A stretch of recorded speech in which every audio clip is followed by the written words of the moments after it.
आई सुनबाई, मला लई भूक लागली, जेवायला देते का? खरं बोलायला रे तू, मला पण लई भूक लागली. जाऊन स्वयंपाक बनवते का?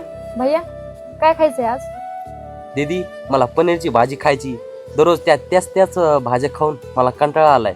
हा, तू काय कर, पनीरची भाजी बनव. आम्हाला दररोज त्याच भाज्या खाऊन कंटाळा आला. जाय.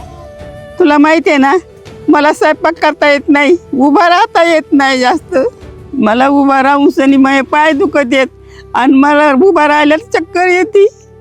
हे तर मोठा प्रॉब्लेम आहे. तुला रोज स्वयंपाकाचा कंटाळा येतो आणि दररोज स्वयंपाक बनवला ना तर तुला सवय लागन. तुझं तोंड जास्त चालतं आणि हात कमी चालते. हात जास्त चालले ना तर काम चांगलं होईल.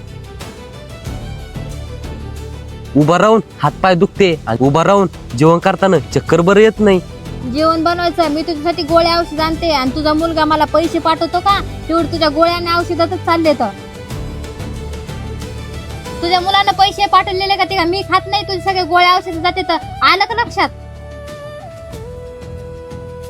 रोहितचा फोन आला आणि काही जर मला बोलली ना तर गाठ माझ्याशी आहे. तुला राहायचं तर माझ्या सोबतच. हॅलो, कल्पना, आई कुठे?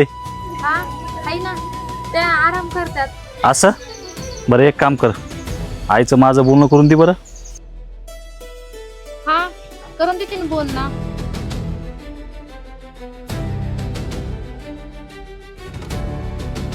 बरं, तू कधी यायला? आई, मी तर लवकर आलो घरी, पण मला सांग, तू चांगली आहे ना? आणि तू जेवण केलंस का? बरं, जेवण केलं मी. हा हा, ठीक आहे. बरं, तू लवकर ये. हा दाजी, नमस्ते. कसे? हा हा, मी ठीक आहे. बोल राहुल.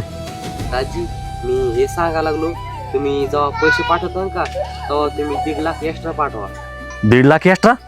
काहून? मी तर आता 10 दिवसापूर्वी 1 लाख रुपये पाठले होते आणि संपून गेले. दाजी, मी नवा डॉक्टर भेटला. तुम्हाला तर माहिती आहे मेडिकल किती महाग झाले. नाही नाही, आईच्या दुखण्याला पैसे कत्ताही कमी नाही पडले पाहिजे. एक काम करतो, लगेच मी पैसे टाकतो. ठीक आहे, ते पैसे टाकू ना. Okay, bye. सुनबाई, माझ्या पोराला बोलून करून नाही दिलं. अच्छा, म्हणजे मी तुला तुझ्या मुलाला बोलून दिलं असतं, हे सगळं घरानं तू तुझ्या मुलाला सांगितलं असतं ना? म्हणजे मी तुला पागल दिसते का? माझ्या डोक्यावर पागल नाव लिहिलेलं आहे का?